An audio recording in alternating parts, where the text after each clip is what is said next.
माझं नाव अमोल. वयाच्या 25शीत आहे. शिक्षणासाठी शहरात आलो होतो. पण आता नोकरीमुळे इथेच राहतो. आमचं घर साधं, मध्यमवर्गीय. बाजूच्या घरात काका-काकू राहतात. काका बऱ्याचदा कामानिमित्त बाहेर असतात. गावात ऑफिसमध्ये कधी-कधी रात्री घरी उशिरा परततात. काकू मात्र घरातली सगळी जबाबदारी सांभाळतात. काकूचं वय 30च्या आसपास. पण दिसायला त्या अजूनही कॉलेजमधल्या शिकणाऱ्या मुलीप्रमाणे वाटतात. त्यांचं व्यक्तिमत्व इतकं ठसठशीत की कुणाला पहिल्यांदा पाहिलं की नकळत दोनदा डोळे तिकडे वळतात. उंच बांधा, नाजूक गोरा रंग आणि डोळ्यामध्ये कायम एखादं गुपित लपवलेलं असल्यासारखं. त्यांच्या चालण्यात एक वेगळाच आत्मविश्वास होता. जणू काही शब्द न वापरता त्या बरंच काही सांगतात. मी पहिल्यांदा शेजारी आलो त्या दिवशी माझ्या लक्षात आलं काकूंच्या हसण्यात एक गूढ आकर्षण आहे. हसताना ते केस कानामागे सारतात आणि नकळत ओठ चावतात. मनात विचार आला, ही फक्त सवय आहे की त्यामागे काही वेगळा अर्थ आहे. गावातल्या लोकांना काकू आदराने पाहतात, पण माझ्या डोळ्यांना त्यांचं वेगळंच चित्र दिसत होतं. रात्री कधी खिडकीतून उजेड बाहेर पडतो, पडद्यामागे त्यांची सावली हलत असते. मी नकळत थांबतो, पाहत राहतो, पण लगेच मनाला आवर घालतो. नको अमोल, जास्त बघायला नको. तरीसुद्धा कुठेतरी आतून ओढ लागली होती. काकू म्हणजे साधी गृहिणी नाही. त्यांच्यात काहीतरी असं आहे, जे मला कायम आतून अस्वस्थ करतं. त्या रात्री घडलेली गोष्ट मला अजून स्पष्ट आठवते. मी अभ्यास संपवून माझ्या खोलीत पडून होतो. बाहेर अंगणात शांतता होती. काका बाहेर गेलेले होते. संपूर्ण घरात फक्त पंख्याचा आवाज.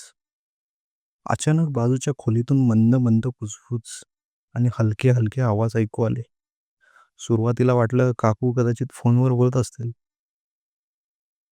पण कान लावून ऐकलं तर तो आवाज साधा बोलण्याचा नव्हता. जणू कोणीतरी श्वास रोखून हळूच हातरस करत आहे. माझं हृदय जोरात धडधडू लागलं. नाही, काकू एवढं धाडस करते की माझा गैरसमज होतोय. खिडकीतून पडद्यामागे मागची हलणारी सावली दिसली. हात वर खाली होत असल्यासारखी. अधूनमधून मंद सुस्कारे. मी नकळत खिडकीकडे जास्त वळलो, पण पुन्हा मनाला आवर घातला. अरे अमोल, बघायला गेलास तर पकडला जाशील. फक्त ऐक, कल्पना कर. अचानक एक मंद कुजबुजलेला शब्द कानावर आला. सुंदर अनुभव, सुंदर अनुभव. त्या शब्द त्या 3 शब्दांनी माझ्या अंगावर काटा आला. इतक्यात दार आपटल्यासारखा आवाज झाला.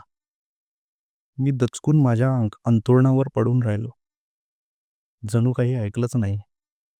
पण आतल्या आत मला कळलं होतं, काकूच्या रात्रीत काहीतरी गुपित लपलेलं आहे आणि हे गुपित शोधायचं. ही ओढ आता मला थांबू देणार नव्हती. दुसऱ्या दिवशी सकाळी मी अंगणात बसलो होतो. चहा घेत बसलेलो आणि वहीत काहीतरी लिहित होतो. एवढ्यात काकू बाहेर आल्या. हातात पाण्याचा लोटा. केस ओले होते. अजूनही थेंब थेंब पाण्याचे कण त्यांच्या गळ्याजवळून खाली सरकत कपड्यात शिरत होते. मी नकळत पाहत राहिलो, पण लगेच नजरा वहीवर वळवल्या.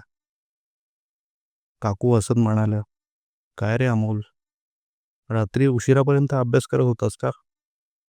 खोलीत दिवा खूप वेळ दिसत होता. मी थोडं घाबरून म्हणालो, हो, अभ्यास करत होतो आणि कधी-कधी मन पण हातरस करायला लागतं ना, नाही का? माझ्या तोंडून शब्द निघताच मला वाटलं गप्प बसायला हवं होतं. पण काकूच्या चेहऱ्यावर हलकीशी खोडकर स्मितरेषा उमटली. त्या बोलल्या, हातरस सगळ्यांनाच करावा लागतं, नाहीतर मनाचं ओझं वाढतं. त्यांचा आवाज जाणीवपूर्वक हळू होता. त्या लोटा खाली ठेवून चुकल्या आणि अचानक माझ्या डोळ्यांना त्यांच्या व्यक्तिमत्वाचं वेगळाच कोण दिसला. माझ्या अंगावर शहारे आले. मी मनात म्हणालो, काकूचा साधा साधा संवाद पण इतका गूढ का वाटतोय, की त्या जाणून बुजून माझ्याशी खेळतायत. एवढ्यात त्यांनी परत सहज विचारलं, अरे अमोल, काल रात्री झोप लागली का नीट? की कुठली नाजूक चिमणी तुला त्रास देत होती? मी गप्प बसलो. चेहऱ्यावर हसू मांडण्याचा प्रयत्न केला, पण आतून मात्र धडधड थांबत नव्हती. दुपारी मी अंगणात पुस्तक वाचत बसलो होतो. तेवढ्यात आमचा शेजारी अमोल आला. त्याचं वय माझ्याच आसपास. थोडा बिनधास्त स्वभावाचा. काकू दारात उभ्या होत्या. अमोलने हात हलवत हसून विचारलं, काकू काय चाललंय? दिसताय तर अगदी ताज्या तवान्या. कुठल्या सुंदर अनुभवाचा असर दिसतोय. काकूने मिश्किल हसत उत्तर दिलं, अरे अमोल, सुंदर अनुभव रोज मिळत असतील तर बाईला ताजीतवानी राहायलाच हवं ना. दोघांच्या हसण्यात काहीतरी वेगळं होतं. मी बाजूला बसलो होतो, पण कान आपोआप त्यांच्या बोलण्यात गुंतले. अमोल काकूकडे पाहून म्हणाला, काकू, तुमच्या या नाजूक चिमणीला जपून ठेवायला पाहिजे, नाहीतर कोणीतरी उचलून नेईल. काकूने केस मागे सारत हळू आवाजात उत्तर दिलं, चिमणी जपायला कुणीतरी खास भावना असणारा लागतो, आणि तसा सापडला तर मग काय सांगू. हे ऐकून माझ्या शरीरात स- सरसर शिरशिरी गेली.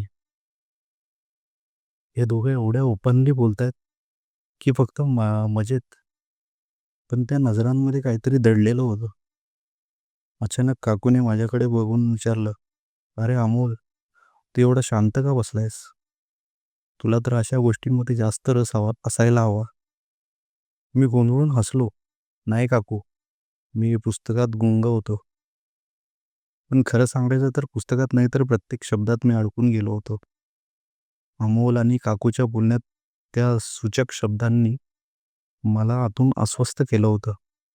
मला जाणवलं, या घरात काहीतरी असं सुरू आहे जे फक्त मला कळत नाही, आणि ते शोधायचं ठरवलं, कुठल्याही परिस्थितीत.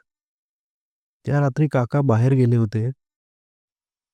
कुठेतरी गावात कार्यक्रम होता म्हणे, त्यामुळे उशिरा येणार होते. माझ्या खोलीत पडलो होतो, पण डोळ्यात झोप येत नव्हती.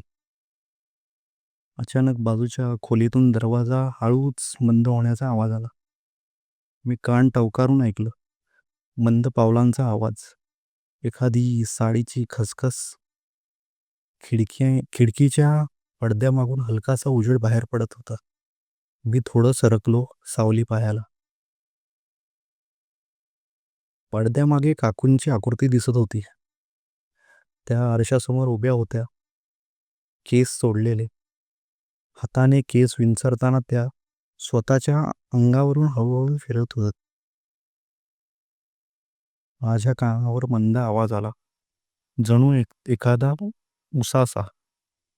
हातरस, हातरस करायला किती सुख मिळतं. माझ्या अंगावर काटा आला. मी डोळे विस्फारून पाहू लागलो, पण सावलीचं स्पष्ट रूप दिसत नव्हतं. इतक्यात दाराच्या फटीतून एक पातळ प्रकाशरेषा अंगणात आली, आणि त्यात काकूंचा हात दिसला, काहीतरी वर खाली करताना. मी मनात विचार केला, हे खरंच तसं आहे का, की फक्त माझी कल्पना? अचानक हलक्या पावलांचा दुसरा आवाज आला. कुठेतरी बाहेरून दबकत चाललं होतं. मी दचकून खिडकीतून पाहिलं. अमोल घराच्या बाजूला उभा होता. त्याचाही चेहरा पडद्यामागे डोकावत. माझं हृदय जोराजोरात धडधडू लागलं. म्हणजे फक्त मीच नाही, अजून कुणीतरी या गुपितात रस घेतोय. सावल्या हालत होत्या, धडधड वाढत होती. मी अंथरुणावर पडून राहिलो, पण डोळ्यांसमोर फक्त एकच प्रश्न फिरत होता, काकू नेमकं काय करत होते? आणि अमोल त्या रात्री तिथे कशासाठी उभा होता? दुसऱ्या दिवशी रात्री पुन्हा तोच प्रसंग. काका गावाबाहेर गेले होते. घर शांत होतं. मी खिडकीजवळ बसलो होतो. हवेचा मंद झुळूक पडदा हलवत होता आणि त्यामागे सावली. यावेळी मात्र ती सावली एकटी नव्हती. मला नीटसं दिसलं नाही, पण कोणीतरी काकूंच्या जवळ उभं होतं. उंच बांधा. तो अमोलच होता की कोणी दुसरा? माझा श्वास रोखला गेला. काकू, काकू, पाकीट घेऊन आलात ना? मग हलकंसं खिदळणं, काकूंचा मंद आवाज. अरे पाकीट शिवाय सुंदर अनुभव अपूर्णच राहतो रे. माझं हृदय जोरात धडधडलं. सावल्यांची हालचाल स्पष्ट दिसत होती. एखादं हात धरलं गेल्यासारखं. मग अचानक जवळ येणं. मी स्वतःला थांबूच शकलो नाही. खिडकीला अजून थोडं सरकलो. आतमध्ये आतमध्ये मंद सुस्कारे, अधूनमधून दाबलेलं हास्य. मी स्वतःशीच म्हणालो, हे खरंच होतंय की माझ्या डोक्याचा खेळ आहे? अचानक काकूंचा आवाज मोठा झाला. अरे अमोल, नाजूक चिमणी सांभाळून, जास्त जोरात नाही. माझ्या डोळ्यातून सर्व काही धसूर झालं. मी खिडकीतून डोकावून पाहणार इतक्यात दरवाजा अचानक आपटल्याचा आवाज झाला. लाईट बंद झाला. संपूर्ण अंधार. माझं हृदय कानात वाजत होतं. हे सगळं खरंच घडलंय का, की माझी कल्पना? उत्तर मिळण्याआधीच गोष्ट तिथेच थांबली.